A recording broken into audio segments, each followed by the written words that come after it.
जय जगत गुरु जय भारत। आप सभी भाई बहनों को मुझ पवन दास की तरफ से प्यार भरा नमस्कार, राम राम। भाई और बहनों, एक भजन आप सभी सुनते हैं कि दुनिया चले ना श्री राम के बिना और राम जी चले ना हनुमान के बिना।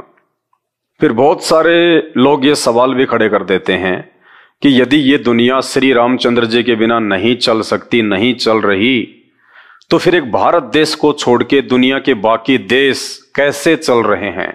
America, Japan, England, Nigeria, Cambodia, Thailand, Britain, दुनिया भर के देश, और भारत देश से कहीं ज्यादा उनकी आर्थिक जो स्थिति है वो सुदृढ़ है। भारत देश से कहीं ज्यादा वो शिक्षा में आगे हैं। भारत देश से कहीं ज्यादा वो टेक्नोलॉजी में आगे हैं। ऐसा क्यों? ऐसा सिर्फ इसलिए क्योंकि ये दुनिया अभी उस वास्तविक श्री राम से अपरिचित है। हम केवल एक ही राम को जानते हैं, दशरथ पुत्र श्री राम, दशरथ पुत्र श्री राम। त्रेता में कौशल्या के गर्भ से जन्मे श्री राम नहीं, ये वो श्री राम नहीं है जिस श्री राम के बलबूते पे ये पूरी दुनिया चल रही है। ये सारे ब्रह्मांड चल रहे हैं, चांद तारे सितारे सब अपनी अपनी दूरी पर घूम रहे हैं। वो श्री राम कोई और है। कहते हैं राम राम सब जगत बखाने, आदि राम कोई बिरला जाने। राम राम तो सब जानते हैं, दशरथ पुत्र श्री राम, कौशल्या पुत्र श्री राम, त्रेता में जन्मे श्री राम नहीं, उस राम से पहले भी राम था। श्री रामचंद्र जी से पहले तो सतयुग था। सतयुग में भी लोग राम नाम का जाप करते थे, लोग राम की भक्ति करते थे। वो राम कौन है? राम राम सब जगत बखाने, आदि राम कोई बिरला जाने। उस आदि राम की शक्ति से, उस आदि राम के प्रभाव से ये सारी दुनिया चल रही है, ये सारे ब्रह्मांड चल रहे हैं। जिस दिन हमें उस आदि राम की पहचान हो जाएगी, उसके बाद ये श्री राम, दशरथ पुत्र श्री राम, त्रेता युग में जन्मे श्री राम, ये आपको बहुत छोटी सी शक्ति दिखाई देंगे, बहुत छोटी सी, ऊंट के मुंह में जीरे के समान। और वैसे तुलसीदास जी ने तो अपनी चौपाई में बहुत अच्छे से समझा ही रखा है दशरथ पुत्र श्री राम के विषय में कि ये कहां तक की पावर है, कहां तक की ये शक्ति है, कहां तक ये हमारे काम आ सकते हैं। लेकिन हम हिंदुओं की सबसे बड़ी कमजोरी, हम अपने धर्मशास्त्रों से अपरिचित हैं। हमने इन धर्मशास्त्रों को पढ़ने का ठेका केवल एक ब्राह्मण वर्ग को दे दिया कि तुम पढ़ो और हमें समझाओ। और बदकिस्मती से उस ब्राह्मण वर्ग को, जिसको धर्मगुरु कहते हैं, जिसको गुरुजी कहते हैं, उन धर्मगुरुओं को ये शास्त्र समझ में नहीं आए। संस्कृत भाषा तो उनको बहुत अच्छे से आती थी, लेकिन मात्र एक संस्कृत भाषा को जान लेने से धर्म के मर्म को नहीं समझा जा सकता, शास्त्रों में लिखे उन गूढ़ संकेतों को नहीं समझा जा सकता, शास्त्रों में लिखी उन रहस्यमयी बातों को केवल तत्वदर्शी संत को अपना गुरु धारण करने के बाद ही समझा जा सकता है। तो हमारे देश में जितने भी ऋषि मुनि, साधु संत, महात्मा और वर्तमान के धर्मगुरु, जगत गुरु, ये सभी तत्व ज्ञान से अपरिचित हैं, क्योंकि अभी तक इन लोगों को सृष्टि रचना का ज्ञान नहीं है। और जब तक हमें सृष्टि रचना का ज्ञान नहीं होगा, तब तक हम किसी भी धर्मशास्त्र को नहीं समझ सकते, चाहे हम कितना ही कोशिश करें, कितना ही हम प्रयत्न करें। और ये सृष्टि रचना आज केवल एक धर्मगुरु ने, एक जगत गुरु ने, एक तत्वदर्शी संत ने समझाई है, और उनका नाम है जगत गुरु तत्वदर्शी संत रामपाल जी भगवान। परमपिता परमात्मा, सारी सृष्टि के रचनहार, कुल मालिक, असंख्य ब्रह्मांडों के स्वामी, जगत गुरु, तीनों लोकों में प्रवेश करके सबका पालन पोषण करने वाले राजाधिराज, आत्माधार, नाथों के नाथ, देवों के देव महादेव, सर्वेश्वर महेश्वर, मृत्युंजय, अजरो अमर, आदि अनादि, सनातनी प्रभु, जगत पिता जगदीश्वर, 1008 की उपाधि के वास्तविक अधिकारी, अकाल मूर्त, शब्द स्वरूपी राम, वासुदेव, सर्वगतम ब्रह्म, परम पूज्य, प्रथम पूज्य, परम पुरुष, परम संत, परम दयालु, परम धनी, जगत का तारणहार, जगत का मुक्तिदाता, अल्लाहू अकबर, अल्लाह ताला, संत शिरोमणि सतगुरु रामपाल जी भगवान के चरण कमल में आप और हम सभी लाइव देख रहे भाई बहनों का अनंत कोटि दंडवत प्रणाम। जिस दिन हम उस तत्वदर्शी संत के सत्संग सुनना शुरू कर देंगे, संत रामपाल जी भगवान के यूट्यूब पे जाके तत्व ज्ञान युक्त सत्संग सुनना शुरू कर देंगे, उस दिन हमें भारत देश के नहीं दुनिया भर के जितने भी सदग्रंथ हैं चंद सेकंडों में समझ में आ जाएंगे कि ये सदग्रंथ कहना क्या चाहते हैं, इनमें क्या छुपा हुआ है। वो छुपी हुई वस्तु, वो सार, वो मूल ज्ञान आज तक हमारे धर्मगुरु सतयुग से लेके वर्तमान समय तक जो अपने आप को संस्कृत के प्रकांड ज्ञाता समझते थे वो भी नहीं निकाल पाए, और जब वो खुद ही नहीं समझ पाए तो आप और हमें वो कहां से समझा देते। तो तुलसीदास जी ने बड़े ही प्यारे ढंग से अपनी एक चौपाई में दशरथ पुत्र श्री रामचंद्र जी की शक्ति और योग्यता के विषय में बहुत अच्छे से समझा रखा है। तो चलिए आज हम वीडियो की शुरुआत करते हैं उसी चौपाई से। तुलसीदास जी कहते हैं, एक राम दशरथ का बेटा, एक राम घट घट में लेटा, एक राम का जगत पसारा, और एक राम है सबसे न्यारा। यहां पे तुलसीदास जी ने 4 राम बताए हैं। 4 राम कौन कौन से? एक राम दशरथ का बेटा। एक राम तो वो है जो विष्णु के अवतार हैं, जो त्रेता युग में आए थे और ना जाने वो कितनी बार आ चुके हैं। उनका जन्म और मरण होता है, वे जन्म और मृत्यु में हैं, वे अविनाशी नहीं हैं, वे परमात्मा नहीं हैं, वे भगवान नहीं हैं, वे सारी सृष्टि को रचने वाले नहीं हैं।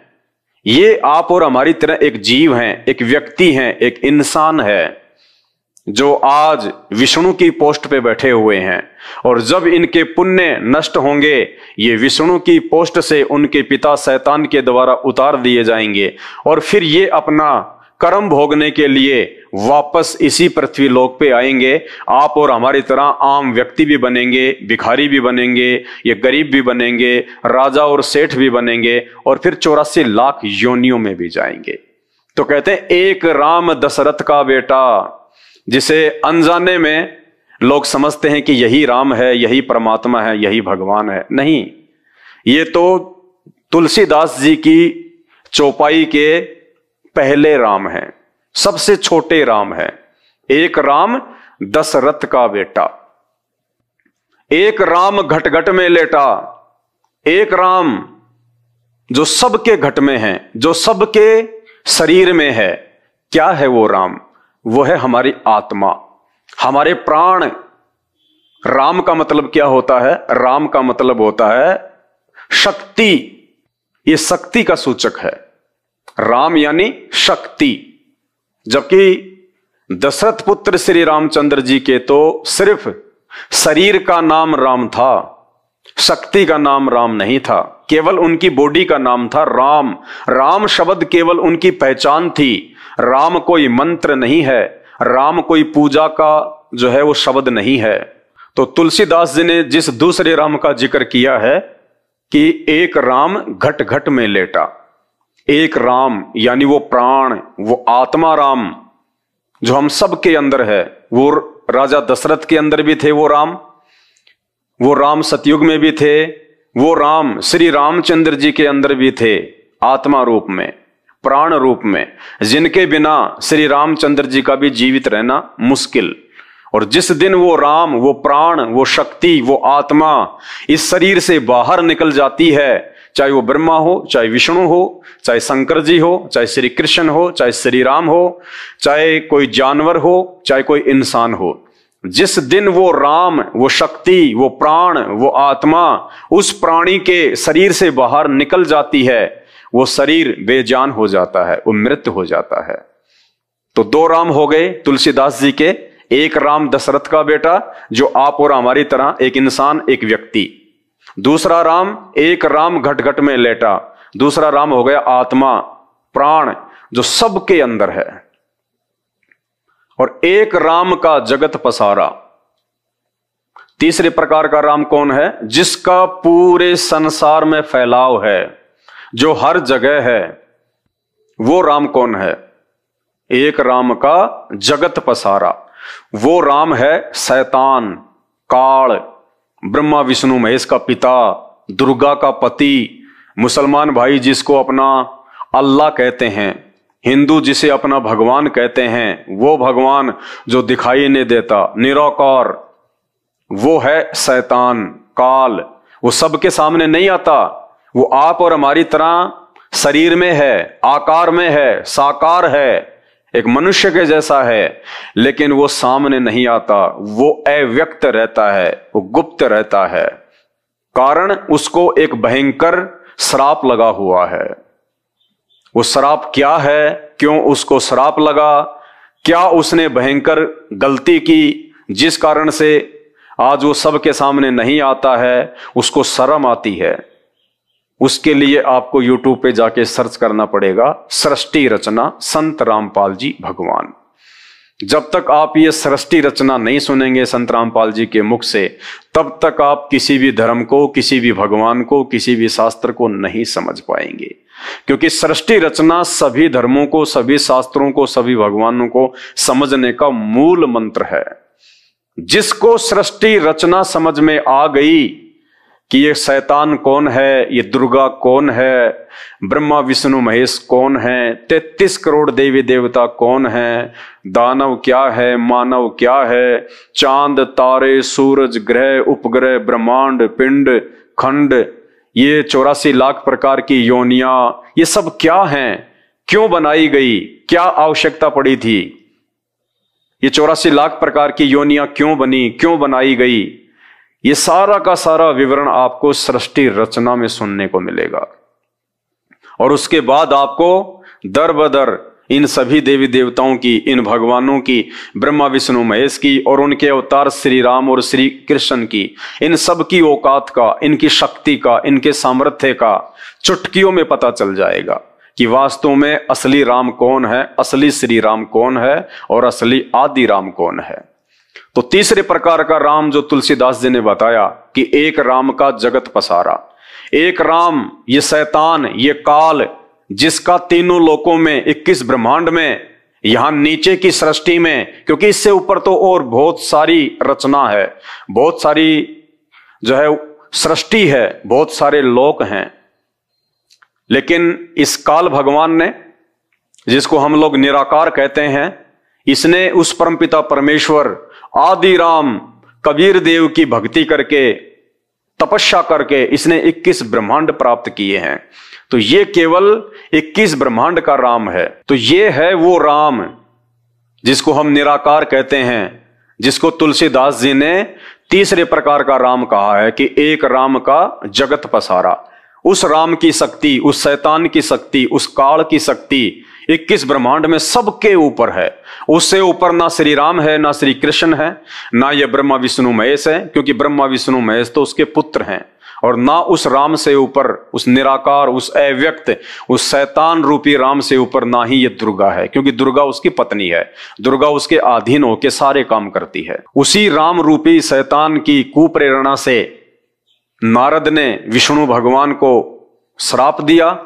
वो श्राप भोगने के लिए वो त्रेता युग में रामचंद्र रूप में आए।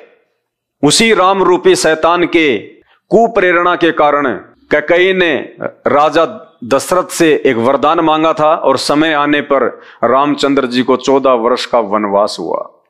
उसी राम रूपी शैतान की कुप्रेरणा से फिर रावण ने सीता का अपहरण किया, और उसी राम रूपी शैतान की कुप्रेरणा से फिर रामचंद्र जी ने वानर सेना के साथ में लंका पे चढ़ाई की, और 18 करोड़ लोग सीता जी को वापस अयोध्या लाने के लिए मरवा दिए गए। और उसी राम रूपी शैतान की कुप्रेरणा से उस धोबी ने सीता जी के विषय में, रामचंद्र जी के विषय में कुशब्द कहे, और उसी राम रूपी शैतान की कुप्रेरणा से दशरथ पुत्र श्री राम ने अपनी पत्नी सीता को, जो गर्भवती थी, उसको अयोध्या से जंगल में निकाल दिया। और उसी राम रूपी शैतान की कुप्रेरणा से सीता धरती में समाई और श्री रामचंद्र जी ने सरयू नदी में समाधि लेके अर्थात दर्दनाक मौत को स्वीकार किया। वो राम, वो तीसरे नंबर का राम। एक राम दशरथ का बेटा, एक राम घटघट में लेटा, एक राम का जगत पसारा, और एक राम है सबसे न्यारा।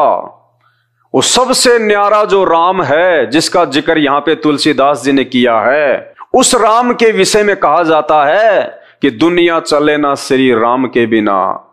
वो है वो श्री राम, असली राम, राम का भी राम, आदि राम।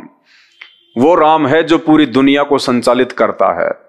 वो राम है जिसने सृष्टि रची है।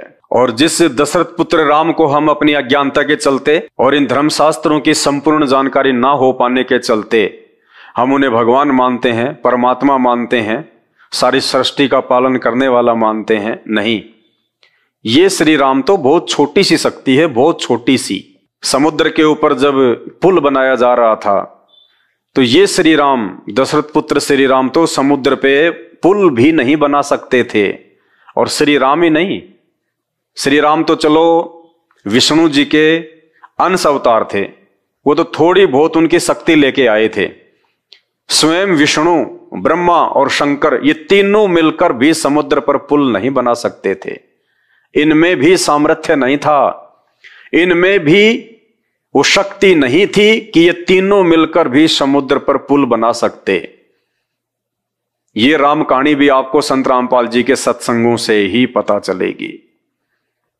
श्री रामचंद्र जी अगर समुद्र पर पुल बनाने में सक्षम होते तो श्री रामचंद्र जी 3 दिनों तक घुटनों पानी में खड़े होके समुद्र के आगे हाथ जोड़ के ये प्रार्थना नहीं करते कि समुद्र देव मुझे रास्ता दो, समुद्र देव मुझे रास्ता दो। 3 दिन तक उनको पानी में खड़ा होके हाथ जोड़ने की आवश्यकता नहीं थी। अरे आप कहते हो तो भगवान हैं, ये तो राम है, ये तो देवों के देव हैं, इन्होंने तो पूरी सृष्टि रची है। तो वो भगवान, वो देवों का देव, वो राम, वो महादेव एक समुद्र देवता के आगे हाथ क्यों जोड़ेगा? एक छोटे से देवता के आगे हाथ क्यों जोड़ेगा कि मुझे रास्ता दो, मुझे रास्ता दो? और वो उसकी सुन भी नहीं रहा। तो ये कहां से राम हो गए, कहां से भगवान हो गए, कहां से ये परमात्मा हो गए? अभी हमें राम, परमात्मा और भगवान की तो परिभाषा का भी नहीं पता है। और यही कारण है हिंदू धर्म का विश्व में तीसरे नंबर पे होने का, क्योंकि अभी तक हम उस आदि राम की पहचान नहीं कर पा रहे। हम तो नकली राम की भक्ति में लगे हुए हैं। आज आपको बताते हैं हमारे ही हिंदू धर्म के प्रमाणित शास्त्रों से कि वास्तव में आदि राम कौन है। और समुद्र के ऊपर पुल दशरथ पुत्र श्री रामचंद्र जी ने बनाया था, या हनुमान जी ने बनाया था, या किसी और ने बनाया था? यह हनुमान अंक है, गीता प्रेस गोरखपुर से यह प्रकाशित है और लगभग इसको 50 वर्ष हो चुके हैं।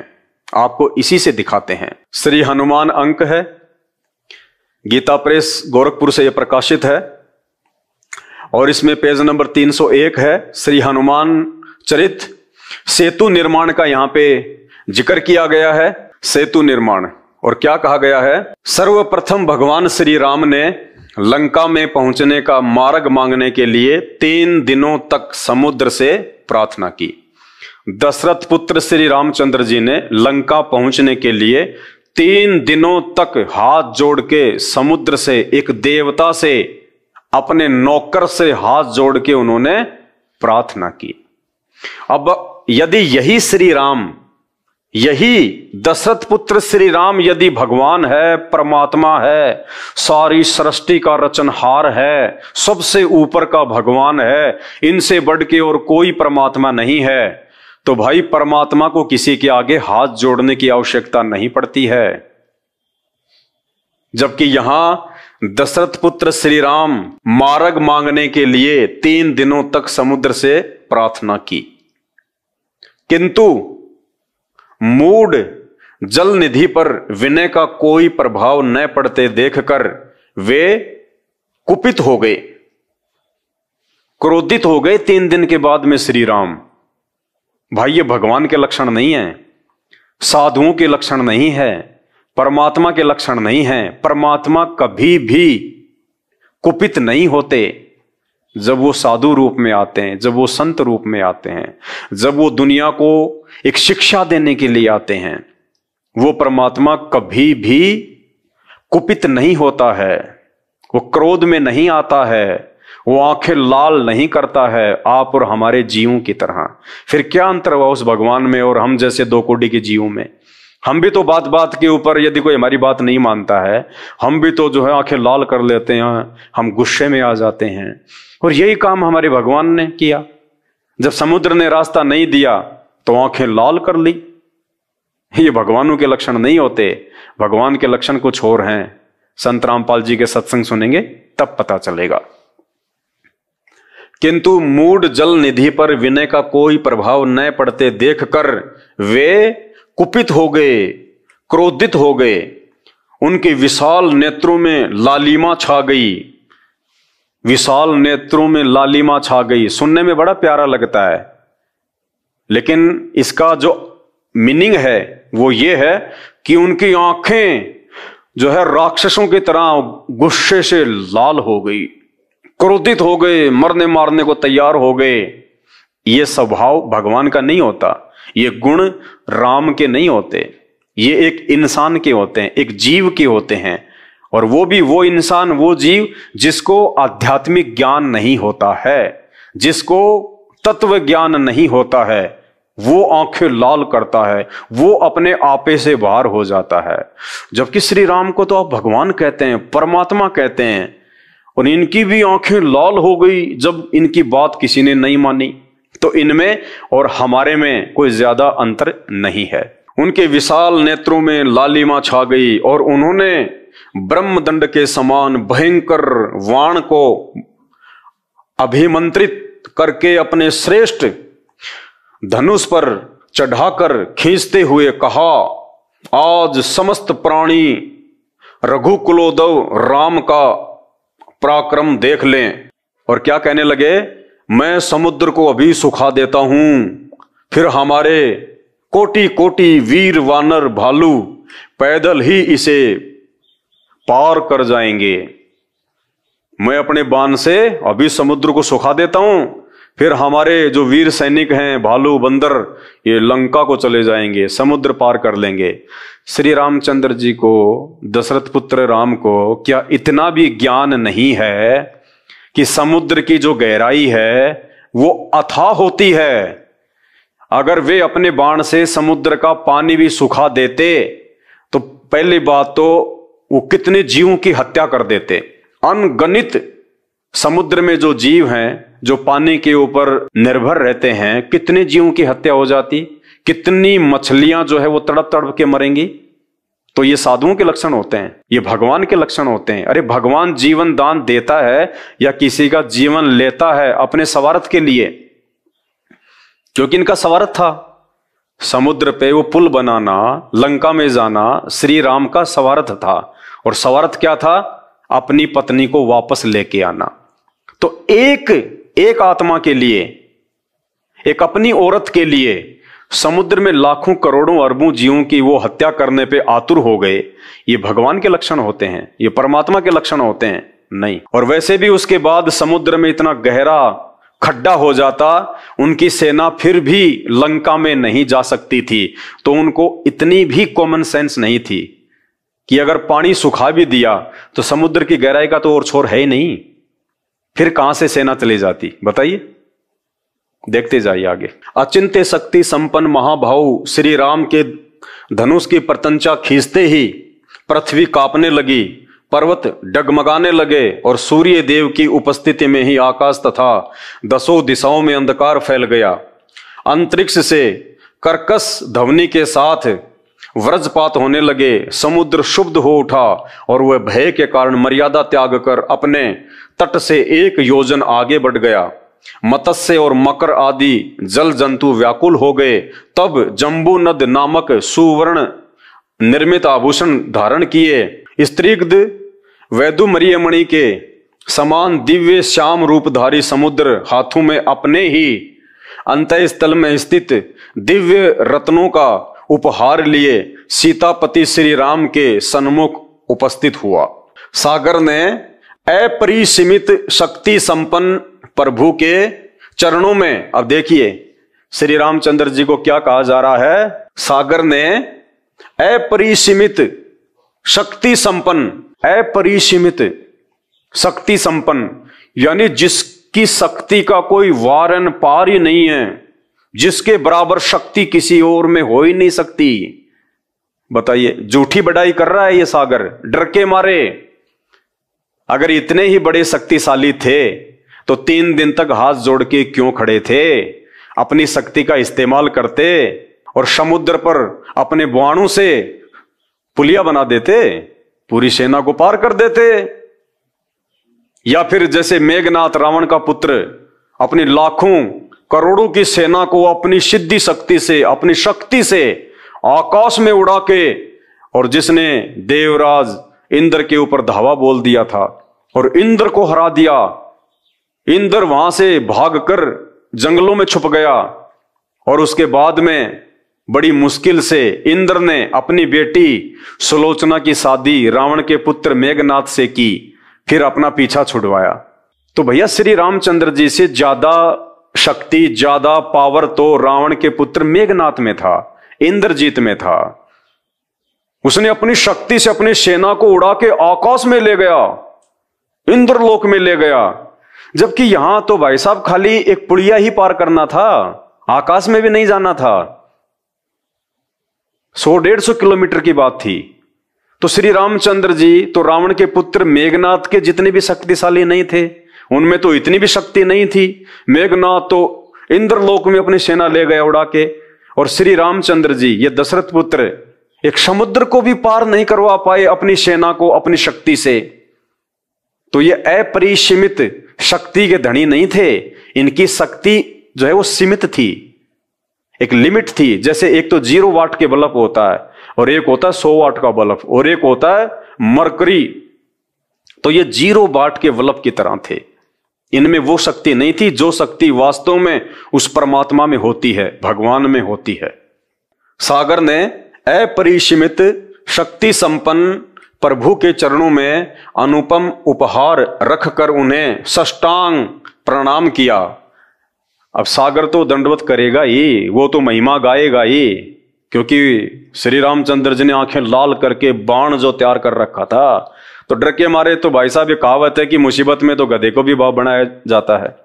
तो ऐसे ही इस सागर ने श्री रामचंद्र जी के आगे हाथ जोड़े, आपकी शक्ति अपरंपार है, उसके लिए रतन आभूषण हीरे मोती उपहार लेके आया उनको शांत करने के लिए। फिर उसने अत्यंत विनय पूर्वक स्तुति करते हुए कहा, प्रभु सृष्टि रचना के समय आपने ही मुझे जड़ बनाया था, अतएव मेरी जड़ता पर दृष्टि न डालकर कृपा पूर्वक मुझे अक्षमा प्रदान करें। अब वो समुद्र क्या कह रहा है कि हे प्रभु, हे भगवान, जब आपने सृष्टि बनाई ना तब आपने मुझे जड़ बनाया था। जड़ का मतलब जो हिल नहीं सकता, जो चल नहीं सकता, जो किसी की बातें सुन नहीं सकता। जैसे हम लोग मूर्ति पूजा करते हैं, मूर्ति पूजा को कहते हैं जड़ पूजा, यानी वो मूर्ति ना चल सकती, ना बोल सकती, ना सुन सकती, ना देख सकती, ना आशीर्वाद दे सकती, उसको कहते हैं जड़। तो समुद्र कह रहा है कि प्रभु आपने मुझे जो है वो जड़ बनाया था, इसमें मेरी कोई गलती नहीं है। तो क्या श्री राम को नहीं पता था इस बात का? वो समुद्र श्री राम को याद दिला रहा है कि जब आपने सृष्टि बनाई थी तब आपने मुझे जो है वो जड़ बनाया था, इसलिए आप मेरे ऊपर गुस्सा ना करें। तो बताओ, भगवान खुद ही भूल गया उसको बना के कि मैंने इसको चेतन बनाया था या मैंने इसको जो है वो जड़ बनाया था। और अगर समुद्र को भगवान ने यदि जड़ बनाया था तो बाण दिखाते ही वो जड़ में चेतना कैसे आ गई? फिर कैसे बाहर निकल के आ गया वो जड़? जब उसको लगा कि ये भी ठोकेगा तेरे को, तब उसमें चेतना आ गई। देखते जाइए आगे। फिर क्या बताया उनको समुद्र ने? आपकी सेना में समस्त शिल्प कला में निपुण नल और नील 2 वानर बंधु हैं। ऋषियों के आशीर्वाद से इनके स्पर्श कर लेने से बड़े बड़े पर्वत भी आपके प्रताप से जल में तैरने लगेंगे। ये सुंदर और सुदृढ़ पुल का निर्माण करने में पूर्ण समर्थ हैं। समुद्र ने क्या सलाह दी कि भगवान आप ऐसा कीजिए, आपकी सेना में 2 वानर बंधु हैं, नल और नील, और एक ऋषि ने उनको आशीर्वाद दिया हुआ है कि वो अगर पहाड़ को भी हाथ लगा देंगे ना, और उस पहाड़ को भी यदि आप इसमें जल में डालोगे तो वो डूबेगा नहीं, वो तैरेगा। उनको आशीर्वाद मिला हुआ है, आप उनसे अपना काम निकलवा लीजिएगा। अब भाई और बहनों, वो दो वानर नल और नील कौन थे, इस बात का पता आपको उस समय लगेगा जब आप संत रामपाल जी के सत्संग सुनना शुरू करेंगे। और इस पुल का निर्माण नल और नील के द्वारा भी नहीं हुआ था, ना ही तो श्री रामचंद्र जी समुद्र पे वो पुलिया बना सकते थे। अगर वो बना सकते तो 3 दिन तक उनको समुद्र के आगे हाथ जोड़ के खड़ा होने की जरूरत नहीं थी।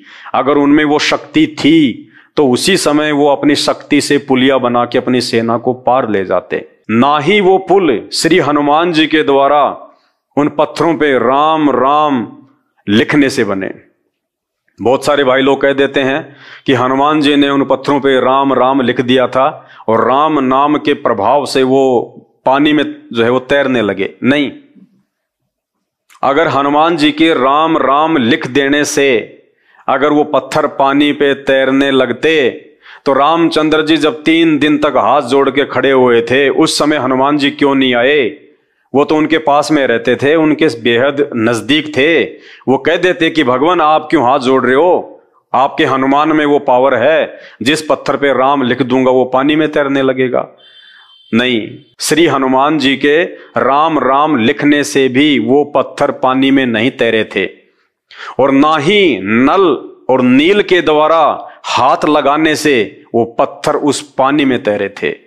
नल और नील को आशीर्वाद था, ये बात बिल्कुल सही है, लेकिन नल और नील ने भी उस दिन उस शक्ति का प्रयोग अपने गुरुदेव को याद किए बिना ही कर डाला, ये सोचकर कि यदि आज हमने सबके सामने अपने गुरुजी को याद किया तो हमारी महिमा जो है डाउन हो जाएगी। लोग ये कहेंगे कि ये शक्ति नल और नील की नहीं है, ये तो इनको इनके गुरुजी ने दी है, ये तो किसी और के द्वारा दी गई है। तो नल और नील ने सोचा कि आज हमारी महिमा जो है वो कम हो जाएगी, तो उन्होंने बिना अपने गुरुदेव को याद किए उस शक्ति का प्रयोग करना चाहा, लेकिन वो पत्थर पानी में डूबने लगे, पानी में डूबने लगे, पानी में डूबने लगे। उसी समय श्री रामचंद्र जी ने समुद्र की तरफ देखा तो समुद्र ने कहा, रे नल और नील नालायको, आज तुमने अपने गुरुजी को याद क्यों नहीं किया? क्योंकि नल और नील ये चाहते थे कि आज देखो ये श्री राम भी फेल हो गया, ये हनुमान जी भी फेल हो गए, जामवंत भी फेल हो गए, सुग्रीव भी फेल हो गए, हनुमान जी भी फेल हो गए। आज समुद्र पे कोई भी जो है ये पुल नहीं बना पा रहा, और आज हमें याद किया गया है, आज हमारी महिमा हो जाएगी, दुनिया हमारा नाम लेगी। इसलिए नल और नील ने अपने गुरुजी को याद ना करके और अपने गुरुजी के द्वारा दी गई उस पावर का उपयोग किया। तो जैसे ही उन्होंने उस पावर का उपयोग किया तो परमात्मा का विधान है, वो शक्ति उनके हाथों में नहीं रही, और उसी समय वो पत्थर उनके हाथ से पानी में डूबने लगे। तब श्री राम ने उस समुद्र की तरफ देखा कि भाई तू तो कह रहा था कि इनके हाथों में ऋषि महात्माओं के द्वारा दी गई शक्ति है। तब उस जल देवता ने कहा था, समुद्र देव ने कहा था कि नल और नील नालायकों, आज तुमने अपने गुरुजी को याद नहीं किया। उसी समय लोगों ने देखा कि उधर से एक महात्मा जी आ रहे हैं।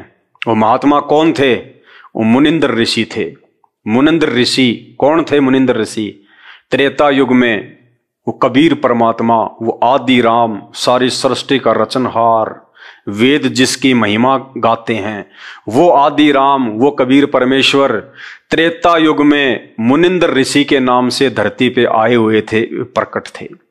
नल और नील ने उन्हीं को अपना गुरु धारण कर रखा था, और उसी मुनिंद्र ऋषि से नल और नील को वो शक्ति प्राप्त थी।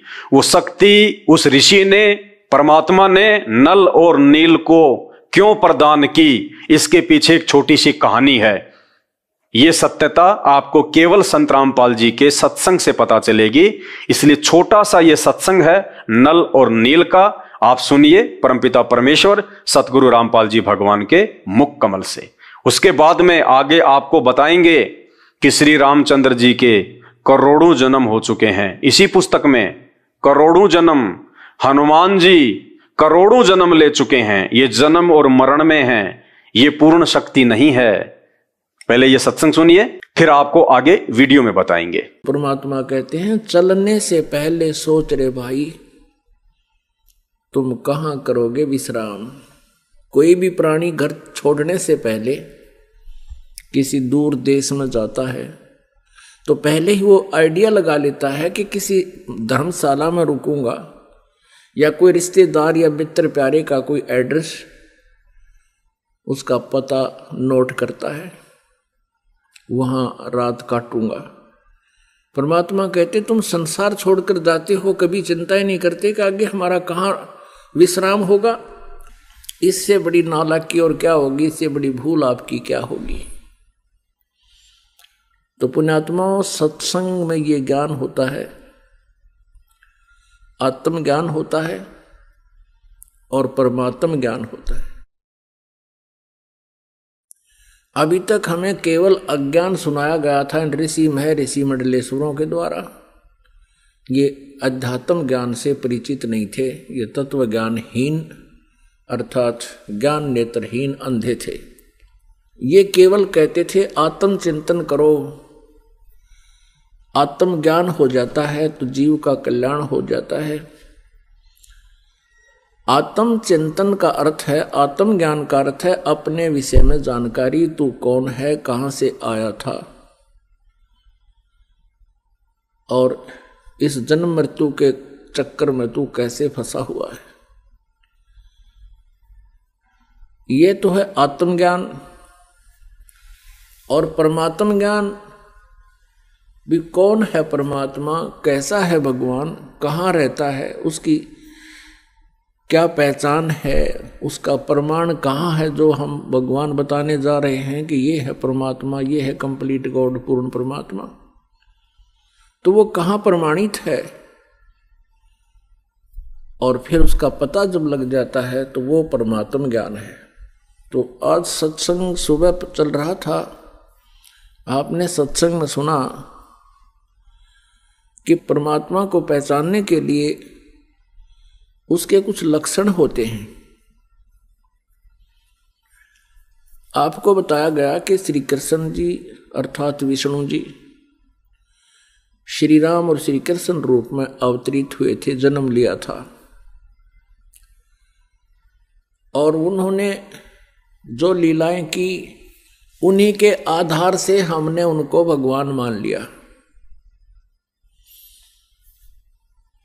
अब परमात्मा के ये लक्षण नहीं होते जिन सीमित लक्षणों से हमने प्रभु संज्ञा में उनको ले रखा था। जैसे श्री रामचंद्र जी ने कौन सा अद्वितीय काम किया जो हम सुना करते थे कि समुद्र के ऊपर पुल बना दिया था। जब लंका पर चढ़ाई करनी थी सीता जी को छुड़वाने के लिए और 33 करोड़ देवताओं की बंद छुड़वाने के लिए, जो काल इसने रावण ने बंद कर रखे थे अपनी कैद में 33 करोड़ देवता। अब वो पुल कैसे बना था? श्री रामचंद्र जी से पुल नहीं बना था, तभी तो वो समुद्र में खड़े होकर के समुद्र से ही याचना कर रहे थे कि मुझे रास्ता दे दो, और 3 दिन तक घुटनों पानी में खड़ा होकर श्री रामचंद्र जी ने समुद्र से याचना की, लेकिन वो नहीं माना। तब उसको जलाने के लिए अग्निबाण छोड़ना चाहा। तब समुद्र विपर रूप धारण करके बाहर आया और कहा श्री रामचंद्र जी से कि आप मुझे मत जलाओ, इसमें बहुत बड़ा संसार बसा हुआ है। आपकी जो समस्या है उसका समाधान नल और नील के पास है। नल नील नाम के 2 सेवादार सैनिक थे उसमें, श्री राम की सेना में। अब वो नल और नील के पास बताया कि उनके हाथों से पत्थर भी तैर जाते हैं, डूबते नहीं।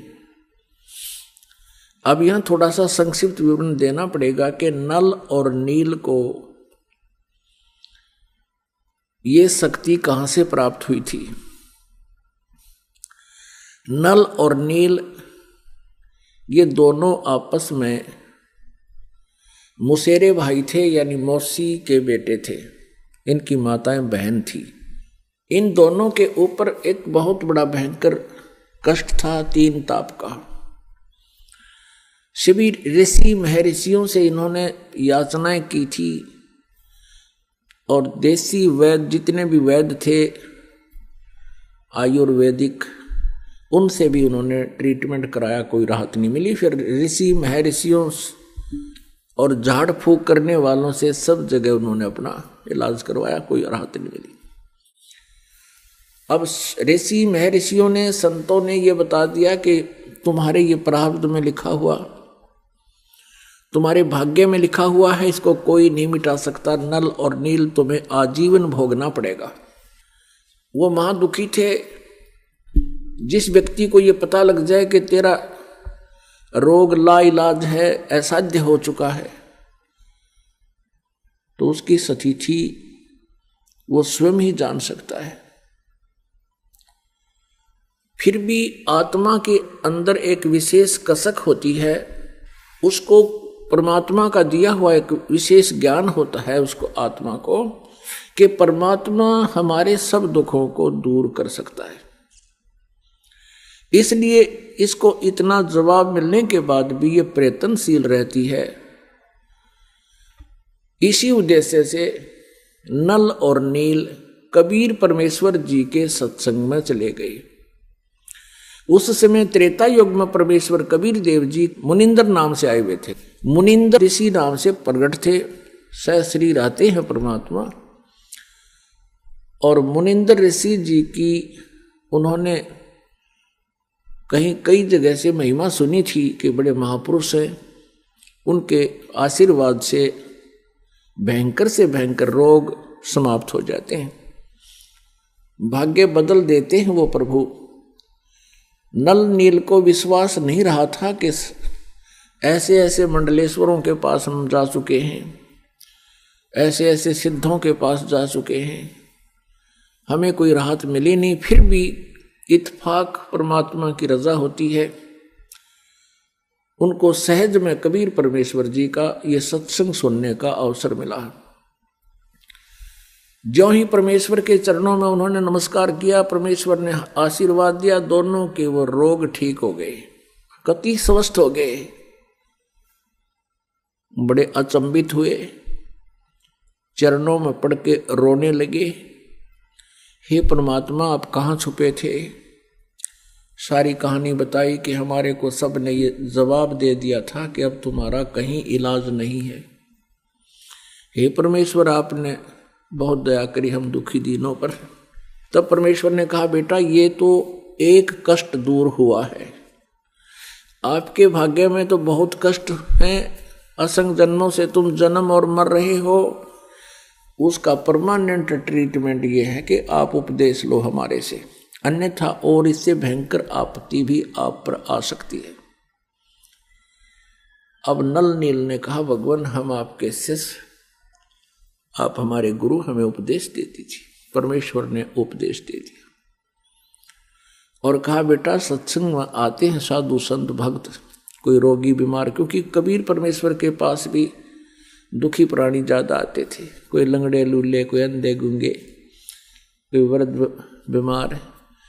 तो कहते थे भगवान के भाई इनकी सेवा किया करो, परमात्मा की आत्माएं हैं। तो नल और नील वृद्धों के, बीमारों के बर्तन कपड़े साफ करने के लिए सत्संग के दौरान, सत्संग के दिनों में जब वो वहाँ आकर भंडारा होता था वहीं रुकते थे, दरिया के किनारे सत्संग हुआ करते थे। तो वो क्या करते थे, उनके बर्तन कपड़े ले जाते। पहले साबुन वगैरह होते नहीं थे, पहले कपड़े को बहुत देर तक जल में गीला करना पड़ता था और बर्तनों को भी ऐसे ही पहले पानी में भिगो दिया करते थे। तो दरिया के किनारे उन कपड़ों को वो दोनों कुछ पत्थर के नीचे दाब देते थे और जल में भिगो देते थे। ऐसे ही बर्तनों को पानी में डबो करके रख देते थे। वो सत्संग में सुने हुए चर्चाओं पर विचार करते थे, परमात्मा के द्वारा दिए गए वचनों पर विचार करते थे और फिर अपनी सतिथि पर भी वो प्रतिदिन जो है चिंतन करते थे। हमारी क्या बुरा हाल था, हमारा कोई जीवन नहीं था नल नील, आपस में बतलाते थे।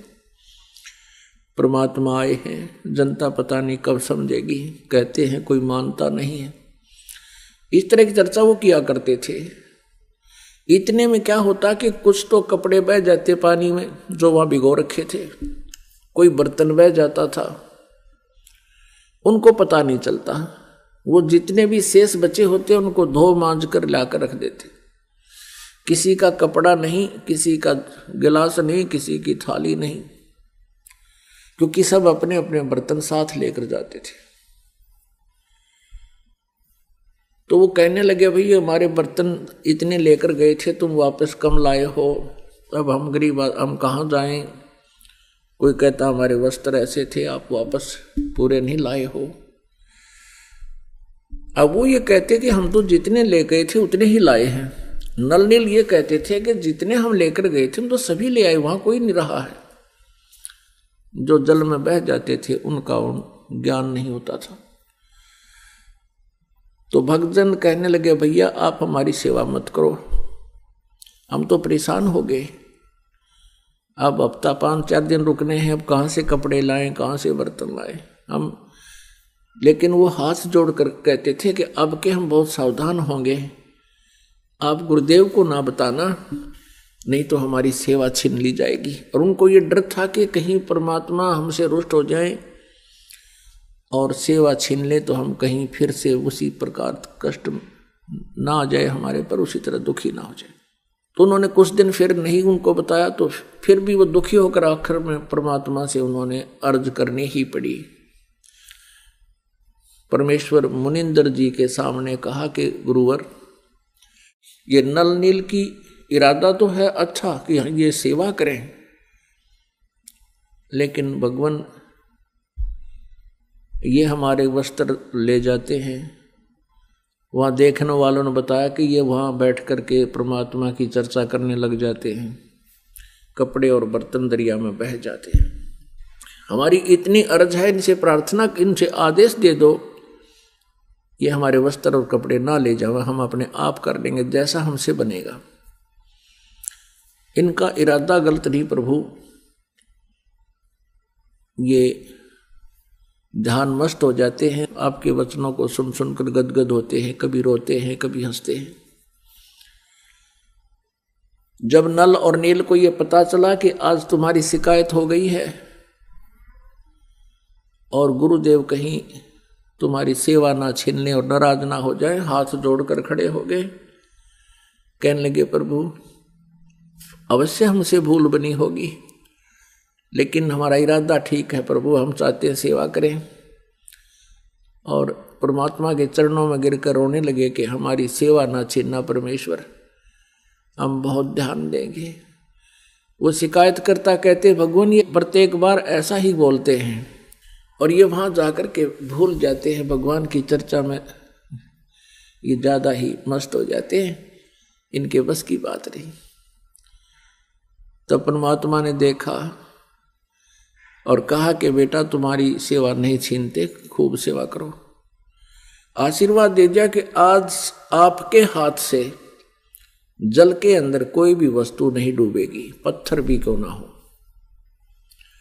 उस आशीर्वाद से, उसके बाद परमात्मा के आशीर्वाद से नल और नील के हाथों से छोड़ा गया पत्थर भी जल पर एज इट इज रुक जाता था, चाहे उसके ऊपर कोई खड़ा हो जाए। और तो कहना ही क्या, कपड़े थाली वो एज इट इज वहीं रहते थे जब तक वो स्वयं उठा नहीं लेते। तो उनकी समस्या हल हुई। इस चीज का पता था इस समुद्र देव को उसने आकर रामचंद्र जी से कहा कि आपकी सेना में नल और नील नाम के दो संत हैं, भक्त हैं, और उनके हाथों में ऐसी शक्ति है कि उनके द्वारा छोड़ा गया पत्थर मेरे ऊपर एज इट इज रुक जाएगा। अब नल और नील को बुलाया गया। अपन आत्माओं, ये जीव मार खाता है भक्ति के इस मार्ग में। काम, क्रोध, मोह, लोभ, अहंकार, ये विष का काम करते हैं। उसमें नल और नील की जो महिमा होनी थी, उसको देखकर नल और नील बड़े प्रसन्न हो गए, फूले नहीं समाये कि हमारे को भगवान श्री रामचंद्र जी ने पुकारा है। और कहा रामचंद्र जी ने कि भी क्या तुम्हारे हाथों से पत्थर तैर जाते हैं? दोनों ने कहा हाँ जी। कहा भी ठीक है, हमें एक एक्सपेरिमेंट करके दिखाओ, ट्राई करो। उन्होंने उठाया, पत्थर जल पे रखा, वो डूब गया। नल ने रखा वो भी डूब गया, नील ने रखा वो भी डूब गया। अब समुद्र की तरफ श्री रामचंद्र जी ने देखा, शायद वो कहना चाह रहे हों कि समुद्र तो झूठ बोल रहा है, इनके हाथों में कोई शक्ति नहीं। अब समुद्र ने कहा कि भगवान, इनके हाथों में शक्ति थी, लेकिन आज इन्होंने अवश्य कोई त्रुटि की है। तब समुद्र ने कहा कि नल नील, आज तुमने क्या गलती कर दी? दोनों ही वो बहुत अचंभित थे कि आज क्या हो गया हमें। फिर उनको याद आया कि आज हमने अपने गुरुदेव को याद नहीं किया। अब यहां मार खाता ये प्राणी, उन्होंने ये सोच लिया कि यदि हम अपने गुरुदेव से अर्ज करेंगे तो रामचंद्र जी और ये सेनानियों सोचेंगी इनके पास शक्ति नहीं, ये कहीं और से मांग कर लाए। इस अभिमानवश उन्होंने अपने मालिक को याद नहीं किया, परमेश्वर को, और अपनी प्रभुता दिखानी चाहिए। वो उनके हाथों से वो पावर गई। अब समस्या ज्यों की तो तब नल और नील ने परमात्मा को याद किया, मुनिंदर जी को याद किया। गुरुदेव अक्षमा करो, हमसे कोई भूल बनी है, अक्षमा करो, हमसे कोई भूल बनी है। और श्री रामचंद्र जी पर तो दुख का पहाड़ टूटा हुआ था, उसने भी अर्ज की परम पिता से, परमेश्वर से। हम सभी आत्माएं उसी परमेश्वर की हैं। और पुण्यात्माओं कहते हैं, जहां जन की महिमा सुनो तहां मैं गवन करंत, तो मुझे पुकारते हैं। पिछले संस्कारी कोई हंस होते हैं, उनके लिए भी कहते हैं, मैं तुरंत वहां पहुंच जाता हूं। मुनिंद्र रूप में परमेश्वर कबीर जी सामने आते हुए नजर आए। नल और नील का ध्यान उधर गया जिधर परमात्मा रहे थे, दृष्टि गई उधर, देखा कि गुरुदेव आगे, गुरुदेव आगे, वो आगे महाराज, वो आगे महाराज। सभी ने देखा एकटक सामने एक महापुरुष ऋषि आ रहे हैं। नल और नील ने दंडवत प्रणाम किया। श्री रामचंद्र जी ने भी चरण लिए। श्री रामचंद्र जी ने कहा कि भगवान, आज आपके शिष्यों से ये पत्थर नहीं तैरे, जल के ऊपर पत्थर नहीं तैरे। परमेश्वर ने कहा कि आज के बाद इनके हाथों से ये तैरेंगे भी नहीं, क्योंकि इनके अंदर अभिमान आ गया। ये भूल गए भगवान को, ये स्वयंभू बनना चाहते थे। आज के बाद इनके हाथों में कोई पावर नहीं रहेगी। अब परमात्मा याद दिलाते हैं कि जैसे माता गर्भ को रखे यतन बनाए, ठेस लगे तो क्षीण होवे तेरी ऐसे भक्ति नसाए। जैसे माता, गर्भवती माता पेट में बालक होता है, वो बहुत चिंतित रहती है। रात्रि के समय करवट लेते समय भी वो उधड़क जाती है कि कहीं मेरे बच्चे पर जोर तो नहीं आ गया, मेरा गर्भ नष्ट तो नहीं हो जाएगा।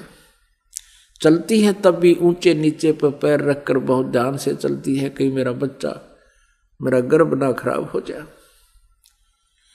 तो ऐसी सावधानी करने से माता अपने गर्भ को प्रफुल्लित करके एक लाल प्राप्त कर लेती है, बेटी या बेटा।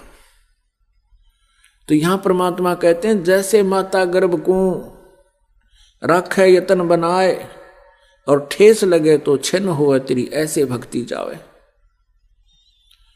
तो इस प्रकार आप जी ने अपनी भक्ति को बचा के रखना है।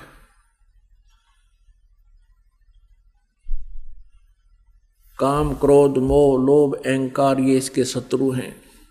परमात्मा की मर्यादा से हट जाना तो भी हम भक्ति नष्ट कर देते हैं। परमेश्वर कबीर जी से श्री रामचंद्र जी ने कहा कि भगवान ऐसे ऐसे कहानी सारी अपनी जो ना कहानी सुनाई कि मैं रामचंद्र हूं, दशरथ पुत्र, और मुझे वनवास प्राप्त है।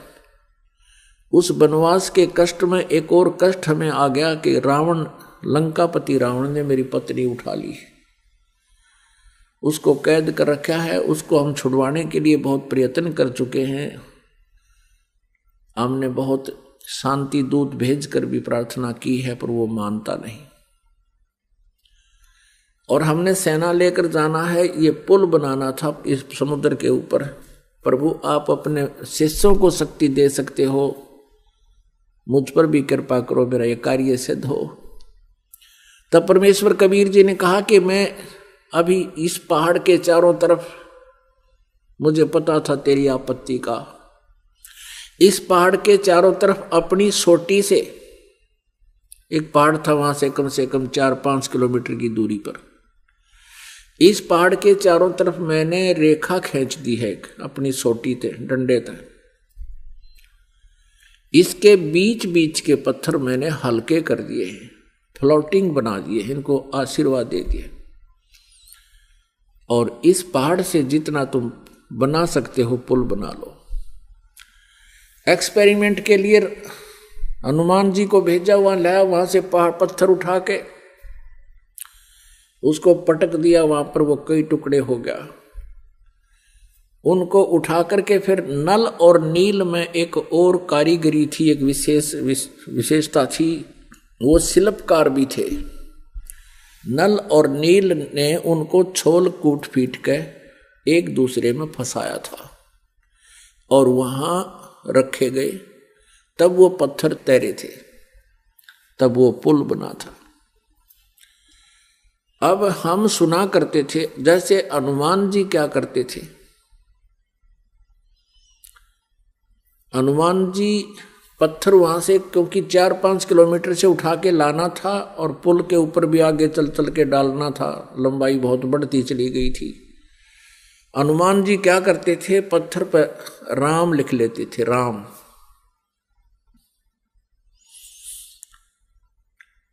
और स्वयं भी अपना मंत्र जाप करते हुए चल पड़ते थे। अपने आत्मा हनुमान जी श्री रामचंद्र जी को एज ए राम नहीं पूजा करते थे, क्योंकि जिस समय सुग्रीव को हनुमान जी मिले थे, उस समय वो पहले ही राम राम जप रहा था। तो वो उनका एक नित्य नियम था। कबीर साहब कहते हैं, आप राम कहे ओरा राम कवावे, और जिस मुख राम ना उचरे ता मुख फेर कवावे। जैसे हम बोलते हैं सत साहिब, तो सामने वाला भी कहेगा सत साहिब। सत साहिब का अर्थ होता है अविनाशी परमात्मा। राम कहो, साहिब कहो। अब पहले राम राम बोलते थे तो सामने वाला भी राम राम बोलता था। जैसे कोई कहता था चाचा राम राम, तो वो 2-3-4 बार बोल जाता राम राम राम राम राम राम भाई राम राम। तो ऐसे इस उद्देश्य से हनुमान जी लिख लेते थे राम, और जो भी वो मंत्र जाप करते थे सामने वाला भी कोई पढ़ता वो भी समझ जाता कि राम शब्द लिखा है, राम का अर्थ है राम राम। यानी अपने मंत्र को जाप करते रहो, भगवान को याद रखो, वो लिखने का उद्देश्य ये था। और कोई यूं कहे कि हनुमान ने श्री राम नाम लिख दिया इसलिए पत्थर तिर गए, हनुमान जी वहीं थे, श्री राम वहीं थे। अब पहले हम क्या सुना करते थे कि श्री रामचंद्र जी ने पुल बना दिया समुद्र पर। कभी हम सुनते थे कि नल नील ने पुल बना दिया। नल नील को एक ऐसी शक्ति थी, उनके हाथों से पत्थर तैर जाया करते। फिर हनुमान जी ने राम नाम लिख दिया इसलिए पत्थर तैर गए। कोई सिर पैर नहीं था इन बातों का, ये लोक वेद था। यदि नल नील के हाथों में पावर थी और उससे तैर गए थे तो हनुमान जी ने राम नाम लिखने की क्या जरूरत पड़गी। फिर श्री रामचंद्र जी का क्या सहयोग रहा उसमें पुल के बनाने में, कौन सा आशीर्वाद रह गया उनका, जब वो तो आप याचना कर रहे थे समुद्र से। तो पुण्यात्माओं कहते हैं जगत का पेखना पेख्या धनी का नाम ना लेखा। जगत का पेखना पेख्या धनी का नाम ना लेखा। कि धनी माने उस समर्थ भगवान का तो कितना जिक्र भी नहीं। जगत का पेखना पेख्या के उसने न्यू कर दिया। हनुमान ने राम नाम लिख दिया, पत्थर तिर गए। नल नील के हाथ में शक्ति थी, पत्थर तिर गए। रामचंद्र जी ने पत्थर तिरा दिए। कहते हैं जगत का पेखना पेखा, एक दूसरे को तुम करे उसने ऐसे कर दिया। जिसने ये किया उसका जिक्र भी नहीं, धनी का कि नाम ना लेखा। तो भाई और बहनों, आपने सुनी ये कथा नल और नील की तथा समुद्र के ऊपर पुल बनाने के विषय में संपूर्ण कहानी परम पूज्य सतगुरु रामपाल जी भगवान के मुख कमल से।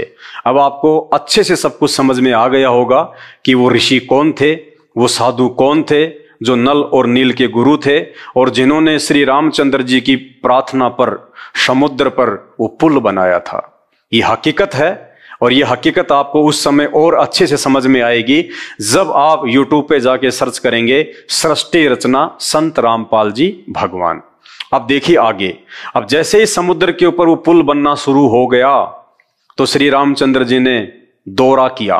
देखिए ये वही हनुमान अंक है, श्री हनुमान चरित्र और पेज नंबर है इसका 303। विशाल समुद्र पर 100 योजन लंबा और 10 योजन चौड़ा सुविस्तृत सेतु निर्मित हो जाने पर लीला विहारी भगत वत्सल प्रभु श्री राम ने चकित होकर वानरों से पूछा, अरे ये पत्थर पानी पर कैसे तैरने लगे। देखिए पुल का काम जब पूरा हो गया और श्री रामचंद्र जी जो अपनी स्त्री वियोग में व्याकुल थे, एकांत में वो बैठे रहते थे मायूस उदास, और जब मुनिंदर ऋषि जी के आशीर्वाद से पूरी सेना ने मिलकर समुद्र पे इतना लंबा चौड़ा पुलिया बना दिया, उसके बाद में लोगों ने रामचंद्र जी से कहा कि भगवान पुल बनके तैयार है, आइए। तो श्री रामचंद्र जी आश्चर्यचकित होकर, क्या पुल तैयार हो गया, वो देखने के लिए गए और वो क्या बोले, भगत वत्सल प्रभु श्री राम ने चकित होकर वानरों से पूछा, अरे ये पत्थर पानी पर कैसे तैरने लगे। श्री रामचंद्र जी आश्चर्यचकित होकर पूछ रहे हैं, क्या पुल बन गया, कैसे बना। और जाके देखा तो बड़े बड़े पत्थर, बड़े बड़े वो शिलाखंड पानी पर तैर रहे हैं। तो श्री रामचंद्र जी कह रहे आश्चर्यचकित होकर, ये लिखा हुआ है 50 वर्षों से लिखी हुई है पुस्तक हनुमान अंक गीता प्रेस गोरखपुर से। और आपको पता है कि गीता प्रेस गोरखपुर केवल जो प्रमाणित बातें होती हैं उन्हीं को छापता है। तो आश्चर्यचकित होकर श्री राम ने पूछा, अरे ये पत्थर पानी पर कैसे तैरने लगे। अगर श्री रामचंद्र जी ने ही अपने आशीर्वाद से या अपनी पावर से अगर समुद्र पर पुल बनाया होता, या श्री रामचंद्र जी की शक्ति से यदि वो पत्थर पानी पे तैर रहे होते, तो श्री रामचंद्र जी को ये आश्चर्यचकित होने की क्या आवश्यकता थी? उन्हें तो मालूम ही था। लेकिन नहीं, अभी आपने जो राम कहानी सुनी, वास्तविक परमपिता परमेश्वर सतगुरु रामपाल जी भगवान के मुख कमल से हकीकत वो है। तो श्री रामचंद्र जी को जैसे लोगों ने बताया और वे गए, देखते हुए आश्चर्यचकित हो गए। अरे ये पत्थर पानी पर कैसे तैरने लगे? वानरों ने अत्यंत विनय पूर्वक उत्तर दिया, प्रभु आपके राम नाम की महिमा है, उसी के प्रताप से पर्वत और बड़े बड़े शिलाखंड समुद्र पर तैर रहे हैं। वो वानर जिनको पता ही नहीं था, जिस समय वो चर्चा हो रही थी मुनिंद्र ऋषि के साथ में, क्योंकि आम सेना को थोड़ी ना कोई उनके पास में आने देगा, वहां तो मुखिया थे, मैन। वानरों ने अत्यंत विनय पूर्वक उत्तर दिया, प्रभु आपके राम नाम की महिमा है, उसी के प्रताप से ये पर्वत और बड़े बड़े शिलाखंड समुद्र पर तैर रहे हैं। कौतूहलवश आश्चर्यचकित होके श्री रघुनंदन ने छोटे छोटे 2-3 पत्थर उठाकर समुद्र के जल पर रखे, पर वे सब के सब डूबकर नीचे चले गए। तब श्री रामचंद्र जी ने क्या किया? जब लोगों ने यह कहा कि प्रभु ये तो आपके राम नाम की महिमा से ये पत्थर पानी पे तैर रहे हैं, तो श्री रामचंद्र जी ने आश्चर्यचकित होकर, क्या वास्तव में मेरे नाम की महिमा से ये तैर रहे हैं? क्योंकि रामचंद्र जी का तो कोई रोल था ही नहीं वो समुद्र बनाने में, और ना उनके अंदर वो पावर थी, वो शक्ति थी कि वो अपने राम नाम से, अपनी शक्ति से, अपने प्रभाव से वो समुद्र के ऊपर पहाड़ जैसे मोटे मोटे पत्थरों को जो है वो तैरा सकें। तो रामचंद्र जी ने जब सुना वानरों के मुख से, तो रामचंद्र जी को बड़ा आश्चर्य हुआ, और रामचंद्र जी ने एग्जाम्पल के लिए, ये देखने के लिए क्या वास्तव में मेरी शक्ति से ही ये पत्थर पानी पे तैर रहे हैं, उन्होंने 2 छोटे छोटे पत्थर के टुकड़े समुद्र में डाले, और डालते ही वो अंदर चले गए, डूब गए। कौतूहलवश श्री रघुनंदन ने छोटे छोटे 2-3 पत्थर उठाकर समुद्र के जल पर रखे, पर वे सब के सब डूबकर नीचे चले गए। तब प्रभु ने कहा, यह कैसे संभव है? मैं स्वयं इन पत्थरों को अपने हाथों से छोड़ रहा हूं, किंतु ये पानी पर तैरने के बजाय डूबते जा रहे हैं। रामचंद्र जी खुद चक्कर में पड़ गए कि भाई मैं तो खुद अपने हाथ से छोटे छोटे पत्थर पानी में डाल रहा हूं और वो भी डूब रहे हैं, ये बड़े बड़े पत्थर कैसे तैर रहे हैं? लेकिन वो तैर कैसे रहे थे, ये तो आपने संत रामपाल जी के मुख कमल से अभी सुना। ये देखकर भालू वानर एक दूसरे का मुंह देखने लगे। अब वो बंदर और भालू भी आश्चर्य में पड़ गए कि यार ये छोटे छोटे पत्थर श्री रामचंद्र जी हमारी आंखों के सामने पानी में डाल रहे हैं और पानी के अंदर जा रहे हैं, फिर ये बड़े बड़े पत्थर कैसे तैरने लगे? वानर भालू एक दूसरे का मुंह देखने लगे, किंतु उसी समय परम प्रभु श्री राम नहीं है। परम प्रभु वो थे जिन्होंने वहां मुनिंद्र ऋषि के रूप में आके उनको आशीर्वाद दिया था समुद्र पे वो पुल बनाने का। वो है वो परम प्रभु आदि राम। उसी समय परम प्रभु श्री राम के अनन्य भगत पवन कुमार ने हाथ जोड़कर उत्तर दिया। अब श्री रामचंद्र जी ने सबके सामने राम की इज्जत रखी। उनको झूठ बोलना पड़ा हनुमान जी को कि श्री रामचंद्र जी की इज्जत सबके सामने बनी रहे। क्या कहा हनुमान जी ने? स्वामी आप जिसे अपने कर कमलों से छोड़ देंगे वह तो सहज ही डूब जाएगा, आपके बिना प्राणी की गति कहां है। श्री राघवेंद्र मुस्कुरा उठे। तो भाइयों और बहनों, ये राम कहानी है समुद्र के ऊपर वास्तव में पुल बनने की। वास्तव में वो पुल श्री रामचंद्र जी ने नहीं बल्कि उस आदि राम ने, जो मुनिंद्र ऋषि के रूप में त्रेता युग में आए हुए थे, जिन्होंने नल और नील को शक्ति प्रदान की थी, लेकिन उन्होंने जिस समय शक्ति का वो प्रदर्शन करना चाहा उनको अभिमान हो गया था, उनको अहंकार हो गया था और उन्होंने अपने गुरुदेव भगवान को याद किए बिना अपनी शक्ति का वहां पे वो प्रदर्शन शुरू कर दिया, जिस कारण से परमात्मा के विधान अनुसार वो शक्ति उनके हाथों में नहीं रही। और उस परमपिता परमेश्वर आदि राम ने, कबीर देव ने, जो आज धरती पर संत रामपाल जी के रूप में प्रकट हैं, उन्होंने श्री रामचंद्र जी का पुल बनवाया था। और ये पुल बनवाने के पीछे एक बहुत बड़ी कहानी है। श्री रामचंद्र जी यानी श्री ब्रह्मा विष्णु महेश के पिता, ये काल, ये शैतान, इन्होंने उस परमात्मा से एक वचन लिया था। जब आप YouTube पे जाके सर्च करेंगे सृष्टि रचना, तब आपको उसमें पता चलेगा कि उस काल ने उस शैतान से उस परमपिता परमेश्वर आदि राम कबीर जी से क्या वचन लिया था। एक वचन लिया था कि जब मेरा पुत्र विष्णु त्रेता युग में राम रूप में जाएगा और उसकी पत्नी को रावण उठा के ले जाएगा, उस समय अपनी पत्नी को वापस लाने के लिए समुद्र पे वो पुल बनाना चाहेगा, लेकिन पुल नहीं बनेगा। हे परमात्मा, हे प्रभु, उस समय आप मेरे पुत्र रामचंद्र जी की वो पुल बनाने में सहायता करना। तो अपने उस वायदे के अनुसार वो कबीर परमात्मा, वो आदि राम मुनिंद्र ऋषि के रूप में त्रेता युग में आए थे। और उस समय आपने अभी जो संत रामपाल जी भगवान के मुख कमल से सुना, इस कहानी के तहत, उस वायदे के तहत उन्होंने समुद्र पे जाके श्री रामचंद्र जी के लिए वो पुल बनाया। और इससे पहले का एक किस्सा है, आपको बताते हैं। वो परमात्मा हनुमान जी को पहले भी मिले थे, क्योंकि हनुमान जी को अहंकार हो गया था कि श्री रामचंद्र जी का सबसे बड़ा मैं सेवक हूं और जो काम श्री रामचंद्र जी का मैं कर दूंगा वो कोई नहीं कर पाएगा। कब? जब सीता जी की खोज करने का समय आया तो श्री हनुमान जी लंका चले गए, माता सीता का वो एड्रेस निकाल के लाए। वापस आते समय उनको प्यास लगी तो एक ऋषि के आश्रम में वो नीचे उतरे और उनके हाथ में जो वो मुद्रिका थी, जो सीता जी ने उनको अंगूठी दी थी, उनको भय था कि अंगूठी कहीं मेरे से जो है गुम ना हो जाए। अगर अंगूठी कहीं गुम हो गई तो श्री रामचंद्र जी मेरे ऊपर यकीन नहीं करेंगे कि वास्तव में सीता जी लंका में ही है।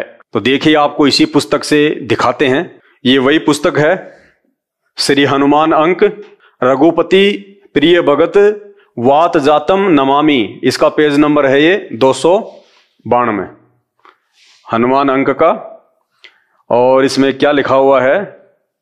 श्री आनंद जी ने यानी हनुमान जी ने मात्र प्रदत्त यानी माता जी के द्वारा दी गई अंगूठी, चूड़ामणि और मुद्रिका अत्यंत आदर पूर्वक ले ली और माता के परम पावन चरणों में प्रणाम कर लौट पड़े। हनुमान जी उछलकर समुद्र तटवर्ती गिरी शिखर पर चढ़ गए। पर्वत उनका वेग सहन न कर सका, चूर्ण हो गया।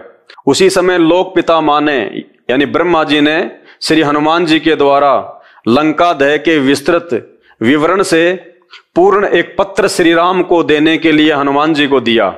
श्री रामदूत चतुरानन का पत्र एवं माता जानकी की चूड़ामणि और मुद्रिका लेकर समुद्र के ऊपर वेग पूर्वक उड़ते हुए चले। वे भयानक सिंहनाद करते हुए जा रहे थे। उत्तर दिशा में समुद्र के पार जाने पर वे नीचे उतरे। वहां उन्होंने भजन करते हुए एक मुनि को देखा। ये मुनि कौन था? ये वही मुनि था, मुनिंद्र ऋषि।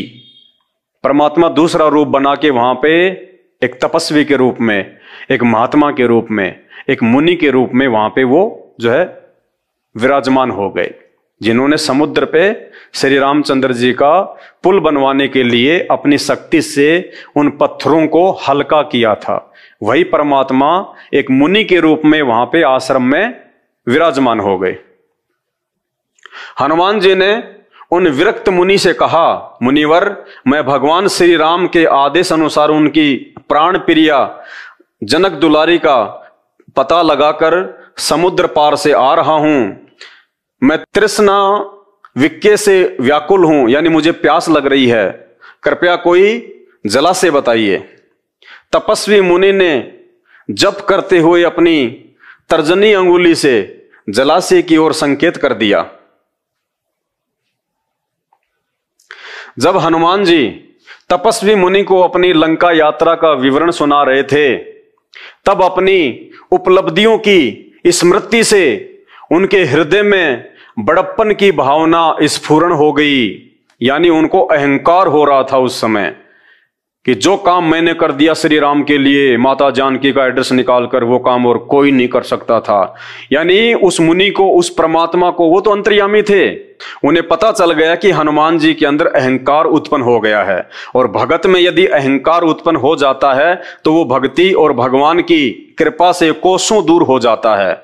और जो वास्तव में कोई भगत होता है तो परमात्मा फिर किसी न किसी तरीके से, कोई ना कोई कारण बनाकर उस भगत के अहंकार को नष्ट भी करता है। तो वो ही यहां किया उस परमात्मा ने। जब हनुमान जी तपस्वी मुनि को अपनी लंका यात्रा का विवरण सुना रहे थे, तब अपनी उपलब्धियों की स्मृति से उनके हृदय में बड़प्पन की भावना स्फुरण हो आया। भगवान ठहरे भगत गर्वापहारी। कौन से भगवान? वो मुनि जो भक्तों के अहंकार को तोड़ता है। यहां पे शब्द निकला है भगवान ठहरे भगत गर्वापहारी। वहां पे रामचंद्र जी नहीं बैठे थे, वहां पे वो मुनि थे, वो मुनिंद्र ऋषि थे, वो कबीर परमात्मा थे वो। और वो अहंकार को देख नहीं सकता। परमात्मा ने अहंकार को तोड़ना पड़ता है। अहंकार का भगवान का खड़ा एक्सीडेंट है। वे हनुमान जैसे आदर्श सेवक के हृदय में बड़प्पन की भावना का सूक्ष्म से सूक्ष्म स्फुरण भी कैसे सहन कर सकते थे। तत्काल उन्होंने उनके प्रसन्न मन की व्यवस्था कर दी। यानी ऋषि मुनिंद्र जी ने, जो स्वयं ही कबीर परमात्मा थे, उन्होंने हनुमान जी के अहंकार को तोड़ने की तुरंत ही व्यवस्था कर डाली। क्या व्यवस्था कर दी? श्री पवन पुत्र चूड़ामणि अंगूठी और विधाता प्रदत्त पत्र जप करते हुए मुनि के समीप रखकर तृष्णा शांत करने के लिए जलाशय की ओर चले गए। उसी समय मुनि के समीप उछलता कूदता एक बंदर आया। उसने उस मुद्रिका को उठाकर साधु के समीप रखे हुए कमंडल में डाल दिया और फिर वहां से चला गया। जल ग्रहण कर हनुमान जी लौटे। उन्होंने चूड़ामणि और पत्र के साथ मुद्रिका ना देखकर मुनि से पूछा, मुनिनाथ वह मुद्रिका क्या हुई? हनुमान जी ने देखा, ना तो वो पत्र है, ना वो मुद्रिका है, ना वो चूड़ामणि है। तो हनुमान जी ने कहा कि हे महाराज, वो चूड़ामणि कहां है, वो मुद्रिका कहां है? मुनि ने कमंडल की ओर संकेत किया। हनुमान जी ने कमंडल में हाथ डाला तो एक ही साथ उसी आकार प्रकार एवं रूप रंग की श्री राम नाम लिखित सत सत मुद्रिकाएं यानी वो अंगूठियां निकल आई। अब हनुमान जी ने जाके वो कमंडल में, वो मटके में हाथ डाला। हनुमान जी ने सोचा बस वो ही होगी जो मेरे वाली है। अब जैसे हाथ डाला तो हनुमान जी की मुट्ठी भर गई। इतनी मुद्रिकाएं सेम टू सेम वो की वो जो हनुमान जी लंका से लेके आए थे, श्री राम नाम लिखी हुई। सैकड़ों वो मुद्रिकाएं हनुमान जी की अंगूठी में आ गई।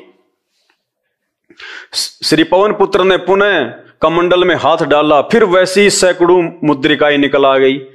फिर हनुमान जी ने दूसरा हाथ डाला तो सैकड़ों मुद्रिकाएं, वो अंगूठियां और आ गई, वैसी की वैसी। पर कमंडल की अंगूठियां समाप्त नहीं हो रही थी। अनगिनत अंगूठियां समाप्ति नहीं हो रही थी। उनकी लाई हुई अंगूठी कौन सी थी? महावीर अंजनावर्धन समझ न सके। हनुमान जी भी समझ नहीं सका कि मेरी वाली कौन सी है और जो बाकी हैं वो कौन सी है। सब एक जैसी, same to same, to copy. उनके आश्चर्य की सीमा ना रही। चकित श्री पवन नंदन ने मुनि से पूछा, मुनिराज इतनी मुद्रिकाएं कहां से आई और इनमें मेरे द्वारा लाई गई मुद्रिका कौन सी है? वयोवृद्ध मुनि ने उत्तर दिया, यानी परमेश्वर ने जवाब दिया, प्रत्येक अवतार में श्री सीता हरण के उपरांत जब जब राघवेंद्र सरकार ने यानी श्री रामचंद्र जी ने पवन कुमार को यानी हनुमान जी को उनका पता लगाने के लिए भेजा है, तब तब हनुमान ने लंका में सीता से मिलकर यहां अंगूठियां रखी हैं और बंदरों ने उनको उठाकर इस कमंडल में डाल दिया। इनमें तुम अपनी अंगूठी पहचान कर ले लो। परमात्मा ने क्या कहा जो मुनि रूप में थे कि जब जब विष्णु का श्री रामचंद्र रूप में अवतार हुआ है और उनकी पत्नी को रावण ने उठाया है, तब तब एक हनुमान हर बार सीता का एड्रेस निकालने के लिए जाता है, वापस यहीं आता है और यहीं ऐसे वो पानी पीता है और ये मुद्रिका यहां पे रख देता है और ये बंदर उठा के इस मटके में डाल देता है। अब भैया तेरी वाली कौन सी है, तू तेरी उठा और ले ले। तो हनुमान जी चक्कर में पड़ गए कि महाराज ये तो सब सेम टू सेम है, मालूम ही नहीं पड़ रहा। हनुमान जी का गर्वा यानी उनका अहंकार, वो घमंड नष्ट हो गया। जब हनुमान जी ने सुना ना कि तेरे जैसे तो कितने आली और कितने जाली हनुमान, तू पहली बार नहीं कर रहा ये काम, पता नहीं कितनी बार तो राम आली है यहां पे और हर बार फिर एक हनुमान आता है। और हनुमान ऐसे ही माता सीता का पता निकाल के आता है और वही वास्तव में, क्योंकि अपनी आंखों से देख लिया हनुमान जी ने, उस मटके में गिनती नहीं इतनी अंगूठियां पड़ी हैं। इसका मतलब आज से पहले ना जाने कितने हनुमान आ गए, तेरी क्या औकात है। तब हनुमान जी का अहंकार नष्ट हुआ। हनुमान जी का अहंकार नष्ट हो गया। आश्चर्यचकित हनुमान जी ने मुनि से पूछा, मुनिवर आज तक कितनी बार श्री राम ने अवतार ग्रहण किया। अब ये लीला देख के आंखों के सामने हनुमान जी ने कहा कि हे भगवान, हे मुनिवर, आज तक कितनी बार श्री रामचंद्र जी का जन्म हो चुका है, वो कितनी बार आ चुके हैं, उनके अवतार हो चुके हैं, इनमें तो अंगूठियों की कोई गिनती नहीं है। मुनि ने उत्तर दिया, कमंडल से मुद्रिकाएं निकाल कर गिन लो। भगवान ने कहा कि इस कमंडल से, इस मटके से ये मुद्रिका निकाल के भाई आप ही गिन लो कि यहां पे श्री रामचंद्र जी का कितनी बार जो है वो जन्म हो चुका है, कितनी बार उनके अवतार हो चुके हैं। हनुमान जी अंजलि भर भर कर अंगूठियां निकालने लगे, किंतु उनका अंत नहीं हुआ। हनुमान जी जैसे योद्धा, हनुमान जी जैसे वीर पुरुष मुट्ठी भर भर के निकालने लगे, लेकिन अंत नहीं हुआ। जैसे वो दुशासन जिसमें 1000 हाथियों जितना बल था और वो द्रौपदी की साड़ी खींच खींच के पसीने में पसीना हो गए, लेकिन द्रौपदी की साड़ी का अंत नहीं आया। उसी प्रकार हनुमान जी मुट्ठियों भर भर के निकालने लगे, लेकिन उस कमंडल में से उन मुद्रिकाओं का अंत ही नहीं हो रहा था। यानी इतने अवतार, इतने जन्म यहां पे श्री राम के, श्री कृष्ण जी के हो चुके हैं और हनुमान आ चुके हैं यहां पे इतने। हर बार एक नई आत्मा को ये शैतान हनुमान बना देता है। एक ही आत्मा हर बार हनुमान नहीं बनती, आत्माएं चेंज होती रहती हैं, शरीर वो ही रहता है। तब हनुमान जी का घमंड चकनाचूर हो गया कि तेरे जैसे महाबली तो ना जाने कितने होके जाली हैं। इससे ये भी साबित होता है कि वर्तमान में हम जिस हनुमान जी को पूज रहे हैं वो कौन सा हनुमान है। उनके जैसे तो लाखों करोड़ों होके जालिए, हम कौन से हनुमान को पूज रहे हैं। हनुमान जी अंजलि भर भर कर अंगूठियां निकालने लगे, किंतु उनका अंत नहीं हुआ। उन्होंने मुनि के चरणों में प्रणाम किया और फिर मन ही मन कहने लगे, भगवान श्री राम की लीला, गुण एवं शक्ति का अंत नहीं, उनके अवतारों की भी संज्ञा नहीं। यानी भगवान कितनी बार जन्म ले चुका, कितनी बार वो मर चुका, कहते हैं कोई अंत ही नहीं। मेरे पूर्व भी यानी मेरे से पहले भी प्रभु श्री राम की आज्ञा से सहस्त्रों हनुमान यानी हजारों हनुमान माता सीता का पता लगा चुके हैं, फिर मेरी क्या गणना। हनुमान जी कह रहे मेरी तो औकात ही क्या, मेरी तो गिनती क्या, जब मेरे से पहले हजारों लाखों हनुमान माता सीता का पता निकालने के लिए आ चुके हैं, जन्म ले चुके हैं। भाई और बहनों, ये अध्यात्म है। आप कौन से श्री राम की भक्ति कर रहे हो, कौन से दशरथ पुत्र श्री राम को पूज रहे हो, कौन से हनुमान की भक्ति कर रहे हो। असंख्य हनुमान आ लिए, असंख्य करोड़ों, गिनती नहीं है। ये आपकी आंखों के सामने हनुमान अंक गीता प्रेस गोरखपुर से प्रकाशित 50 साल से ऊपर हो गए, एक एक चीजें सत्य लिखी हुई हैं। ये सारा का सारा रहस्य, ये सारा का सारा माजरा आपको उस समय पता चलेगा जब आप संत रामपाल जी के YouTube पे जाके सत्संग सुनना शुरू करेंगे। सृष्टि रचना संत रामपाल जी महाराज, सुन लो समय रहते, और उस आदि राम की पहचान कर लो, उस वास्तविक और असली राम की पहचान कर लो, उस राम की भक्ति से, जिस राम ने समुद्र पे श्री रामचंद्र जी को पुलिया बनवाया, जिस राम ने हनुमान जी का अहंकार तोड़ा और हनुमान जी को यह सोचने पे विवश कर दिया कि रामचंद्र जी के तो असंख्य अवतार हो चुके हैं, असंख्य, गिनती नहीं है, और ना जाने मेरे जैसे कितने हनुमान आए कितने गए। उस राम की भक्ति करने से हमारा जन्म मरण का रोग मिटेगा। रामचंद्र जी तो खुद जन्म और मरण में हैं। ये शास्त्र हमें यही तो समझाएंगे, यही तो बताएंगे। ये कहानियां खाली मनोरंजन के लिए नहीं है, ये कथाएं हमारे टाइम पास के लिए नहीं है। इन कथाओं का हमने इस प्रकार से निष्कर्ष निकालना है कि हम कौन से राम की भक्ति करें। कौन से राम की? इस राम की जो जन्म और मरण में है, जो लाखों बार आ चुके हैं, करोड़ों बार आ चुके हैं।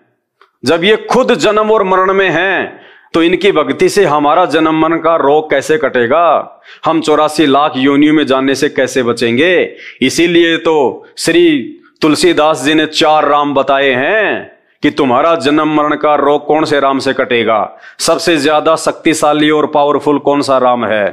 एक राम दशरथ का बेटा, ये है वो दशरथ का बेटा श्री राम, जो करोड़ों बार आ चुका है जन्म और मरण में। एक राम घट घट में लेटा, एक राम वो आत्मा, और एक राम का जगत पसारा, इनका बाप ब्रह्मा विष्णु महेश का वो काल, वो शैतान, जिसको हम लोग निराकार कहते हैं, वो निराकार नहीं है, वो साकार है। ये सारे कुकर्म इन देवी देवताओं से, इन अवतारों से वो तीसरे प्रकार का राम करवाता है, शैतान, काल। और एक राम है सबसे न्यारा, वो सबसे न्यारा राम वो है जो शैतान का भी बाप है, जिसने श्री रामचंद्र जी का मुनिंद्र ऋषि के रूप में समुद्र पे वो पुलिया बनवाया, जिसने हनुमान जी का अहंकार तोड़ा, जिसने द्वापर में पांडवों की यज्ञ सफल करवाई। ना जाने कितने काम उस राम ने आके किए यहाँ पे, अपने वायदे अनुसार, अपने वचन अनुसार, जो वचन उस काल ने, शैतान ने सृष्टि रचना के समय उस राम से लिए थे। क्या होता है कि हनुमान जी ने, अब देखो, हीट एंड ट्रायल मेथड से सीता की खोज हुई। कोई पूर्व में ढूंढ रहा है, कोई पश्चिम में, कोई उत्तर में, कोई दक्षिण में तलाश कर रहे हैं। जैसे किसी की गाय गुम हो जा और ढूंढते ढूंढते किसी का हाथ लग जाए, ऐसे तो सीता की खोज हुई। तो समर्थता का यहाँ प्रमाण आपके सामने आएगा कि भगवान श्री राम कितने समर्थ हैं, क्योंकि काल इन सबको नचा रहा है। हनुमान जी लंका में पहुंच जाते हैं। लंका में सब जगह ढूंढते ढूंढते पता लगा कि एक औरत को रावण ने नौलखा बाग में बंद किया हुआ है। आशा का चिराग जगा। हनुमान जी वहां देखा जाकर के हनुमान जी ने देखी वहां की गतिविधि। पहले तो एक छोटा रूप बना के बंदर का, और उसी वृक्ष पर बैठ गया जिसके नीचे सीता मायूस और दुखी दिल से रो रही थी और बैठी थी, बहुत कमजोर हो गई थी। उसमें रावण आता है अपने सैनिकों को, अंगरक्षकों को लेकर, और कहता है कि तू मेरी बात स्वीकार कर ले, तो मेरी पत्नी बन जा, मैं तुझे माफ कर दूंगा, नहीं तेरी गर्दन काट के छोड़ूंगा, नहीं तड़पा तड़पा के मारूंगा तुझे। सीता ने कहा कि ये जान जा सकती है राक्षस, ये शरीर को तू छू नहीं सकता। काफी देर डरा धमका के चला जाता है। हनुमान ऊपर बैठा देख रहा है। कुछ देर के बाद हनुमान जी ने, जो श्री राम ने अंगूठी दी थी कि सीता इस अंगूठी से तेरा परिचय सही मानेगी, नहीं तो विश्वास नहीं करेगी, जिस पर श्री रामचंद्र लिखा हुआ था, खुदा हुआ था। अब जो ही ऊपर से वो अंगूठी यानी छाप डाली, वह रिंग डाली सोने की, सीता ने देखा श्री रामचंद्र जी की अंगूठी को, जो रोज देखा करती थी, तुरंत पहचान ली। ऊपर देखा, ओ तो बंदर बैठा है, और कहने लगी, रे बंदर, तूने एक जख्म और कर दिया मेरे हृदय में।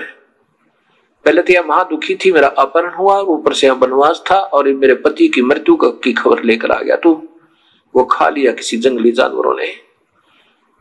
तब हनुमान जी नीचे आए, दुर्दशा देखकर कहने लगे, नहीं माता, उस त्रिलोक की नाथ को कौन मार सके, चिंता क्यों करते हो, मैं तो उनका भेजा हुआ एक संदेश वाहक हूं। मेरा हनुमान नाम है और मैं उनका अनुचर हो गया हूं, मैं उनका सेवक हूं और मैंने ये सब हालत आपकी देख ली है मां, और आपकी खोज होगी, अब तुरंत ही हम सेना लेकर आएंगे हमारे राम जी और तुझे छुड़वा ले जाएंगे। सीता ने कहा हनुमान जल्दी करना, मैं बहुत दुखी होकर रखी इन्होंने। तो हनुमान जी ने कहा कि मां मुझे भूख लगी है, कुछ फल तोड़ के खा लूं। सीता ने कहा भाई ये दो जोड़ू हाथ तेरे थे, फल तोड़ कर मत खा लिए भाई, नहीं तो मुझे ये जान से मार डालेंगे ये राक्षस।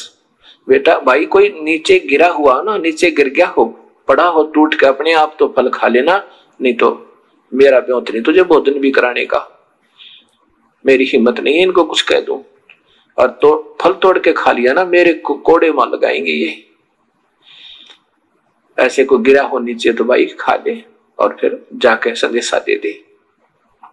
हनुमान जी ने देखा कि देख राक्षस ने क्या हाल करा, क्या एक औरत के साथ ऐसा जुल्म, क्या वो नर मनुष्य होते हैं, वो योद्धा होते हैं जो औरतों को तंग करें राक्षस। तो हनुमान जी का गुस्सा उठा, पहले तो खूब तोड़ तोड़ कर फल खाए कि थोड़ी खुराक जी को 5-4 मन में तो ऊंचा क्या होगा, 1-2 क्विंटल खाए तोड़ तोड़ के, और फिर उन वृक्षों को पकड़ के और जड़ से उखाड़े और समुद्र में फेंक दे, तोड़ गड़ा सारा बाग नु हला हला के। अब रखवाले पकड़ना उनका एक मुक्का धरती में गट जावे, जमीन में जा सा उसको एक मारे 4 पड़े, एक का गदा ठोके 4 मरे, ऐसे वहां तहलका मचा दिया। यह लंबी कथा सबको मालूम है, ज्यादा ना लंबा करके मैं इतना कहना चाहता हूं। फिर सीता से कहा कि मां मैं अब जा रहा हूं। सीता जी ने अपना कंगन, हाथ का कंगन दिया सोने का बना हुआ एक, और कहा कि हनुमान जी ये कंगन ले जा भाई, इस कंगन के बिना भगवान श्री राम विश्वास नहीं करेंगे कि मेरी तलाश होगी है, क्योंकि वो बहुत दुखी है, उनका विश्वास उठ चुका है। ऐसे ही हनुमान जी वहां से कंगन लेकर वापस छलांग लगाई और एक सुबह एक पहाड़ी के ऊपर आके वहां उतरा। वहां देखा एक निर्मल सरोवर है पहाड़ के बीच में, वहां सोचा स्नान कर लूं, साथ में समुद्र है। उस निर्मल जल सरोवर में स्नान करने के लिए उस कंगन को एक पत्थर पे रख दिया और कपड़े उतार के वहां स्नान करने लग गया। उधर से एक बंदर आया, उस बंदर ने उस कंगन को उठाया और श्री हनुमान जी की दृष्टि उस कंगन पर ऐसे थी जैसे सर्प की मणि पर होती है जब वो ओस चरने जाता है। सुबह सुबह ओस चरने के लिए जब सर्प जाता है तो उस मणि होती है उसके पास, तो मणि को रख देता है और ओस चाटता रहता है, एक नजर मणि पर रहती है, और कोई आपत्ति दिखत तुरंत भाग के मणि को अपने अंदर मुंह में लेकर भाग लेता, मुख में लेकर। ऐसे हनुमान जी की दृष्टि उस मणि की तरह कंगन पर थी जैसे सर्प की होती है। इतने में एक बंदर आया और दृष्टि हनुमान जी की थी ही, जो ही वो उठाकर भागा तो हनुमान जी ने सोचा कहीं ये कमबख्त समुद्र में ना डाल दे, वैसे तो मैं इसको जाने नहीं दूंगा चाहे कितना भाग ले, पर यह मजबूरी हो जाएगी जो समुद्र में डाल दिया तो मेरी सारी मेहनत विफल जाएगी। हनुमान जी पीछे भागा, इतने में वो बंदर एक आश्रम में प्रवेश किया बंदर ने, और देखते ही देखते एक मटके में, अच्छा ऊंचा मटका रखा था, उसमें कंगन डालकर आगे भाग गया। हनुमान जी ने राहत की सांस ली, चलो ठीक है मटके में है उठा लूंगा। अब आगे देखा कि ऋषि बैठे हैं मुनिंदर नाम के, तो मटके में झांक कर देखा हनुमान जी ने, उस मटके में ऐसे ऐसे कंगन अनेकों पड़े थे। उठाकर देख रहा है, विचलित हो गया कि ये तो सारे एक जैसे ही हैं, ना जाने वो ओरिजिनल कौन सा है, बड़ा असमंजस में हो गया कि तो बात बिगड़ गई। ऋषि के पास गया, ऋषिवर मैं हनुमान हूं, पवन पुत्र हनुमान हूं और श्री राम का दास हूं, श्री रामचंद्र जी का, और ऋषि जी सीता जी की खोज हो गई है। मुनिंदर जी कहने लगे कौन हनुमान, कौन सा हनुमान, कौन सा राम, कौन सा सीता, बता तो मुझे। तो हनुमान जी कहने लगे ऋषि जी आप कौन सी दुनिया में रहते हो, सारे जंगल में सबको मालूम है कि सीता का अपहरण हो गया, श्री राम की पत्नी अर्थात त्रिलोकीनाथ श्री राम की पत्नी सीता जी का अपहरण हो गया था, उसकी तलाश में करके आया हूं। तो महेंद्र जी ने पूछा, मैं यही पूछना चाहता हूं कि कौन से नंबर का राम है ये श्री राम दशरथ पुत्र? अब हनुमान जी कहने लगे, ये क्या बात करे हो आप, नंबर क्या होते हैं? अकान नंबर होते हैं भाई हनुमान जी, बैठ जा तुझे बताता हूं। ये काल के जाल में फंसे हुए हो तुम सभी, और इस काल ने ये मेरी प्यारी आत्मा ये सभी यहाँ पर उलझा रखी है। पूरी कहानी सुनाई। हनुमान जी को कुछ बात स्वीकार हुआ, कुछ अस्वीकार हुआ, चिंता बनी हुई है कि मैंने जाके संदेशा देना है। कुछ सुना बातों को, कुछ नहीं सुना। फिर कहा कि ऋषिवर मुझे ये बता कि ये कंगन कौन सा है मेरा? मुनिंदर जी ने कहा कि आप कोई सा उठा लीजिए, वही तेरा होगा, वही वो सीता जी का वही कंगन होगा, उसमें कोई अंतर नहीं, बेसिक मिला लेना। फिर सारी कहानी बताई मुनिंदर जी ने कि मैं यहां बैठा हूं और ये रामचंद्र 30 करोड़ होकर जा दिए। बोले 30 करोड़? हाँ, ये रामचंद्र तो 30 करोड़ हो लिए। तेरे जैसे हनुमान नई आत्मा आती है, अब आप अपनी मलाई खाकर चले जाओगे, शुभ कर्म है आपके, अच्छे भक्त आत्मा हो, सत भक्ति, क्योंकि पूर्ण काल की भक्ति आपको मिली नहीं, काल की भक्ति आप कर रहे हो, पूर्ण परमात्मा की भक्ति सही तुम्हें प्राप्त नहीं। तो ऐसे ही अपने मनुष्य जन्म को बर्बाद करके कुछ दिन स्वर्ग में रहोगे और फिर कुछ दिन अपने नरक होकर 84 में चले जाओगे, और नए युग में, त्रेता युग में नया तू होगा और नए और कितने राम होकर जा रही है ये अवतार। और जितनी बार भी तुम आते हो ऐसी घटना घटती है, और यही हनुमान आते हैं और मैं वो ये कंगन इसमें डाल जाते हैं। तो हनुमान जी ने कहा कि एक कंगन तो जैसे आप कह रहे हो कि ले जाइए वही होगा, एक कंगन तो हर बार हनुमान ले ही जाता होगा, फिर इस मटके में कहां से आ गए वो? कबीर साहब ने कहा कि इसमें मेरी शक्ति काम करती है। मैंने इसमें एक ऐसा आशीर्वाद दिया कि इसमें डुप्लीकेट कॉपी जो की तो बना दिया, ओरिजिनल जैसी। एक कटोरी उठाई, एक कटोरी उठाई साहिब ने कांसी की और उसमें डाल दी। डालते ही 2 होगी, एक जैसी कप, बिल्कुल सेम टू सेम। अब देख पहचान ले कोई सी ने। ऐसे ही इस बंदर के यहां डालते ही इसमें 2 कंगन बन जाते एज इट इज, और एक आप ले जाओ। ऐसे ही वो हनुमान एक ले जाता, एक इसमें रह जाता। ये 4 काउंटिंग, ये यादाश्त के लिए, ये गिनती के लिए यहां रख लेता हूं। और हनुमान जी भक्ति करते ढंग दबाई, विधिवत साधना करो। ये निरंजन ब्रह्म तक की साधना था, शंखों बार कर ली तूने।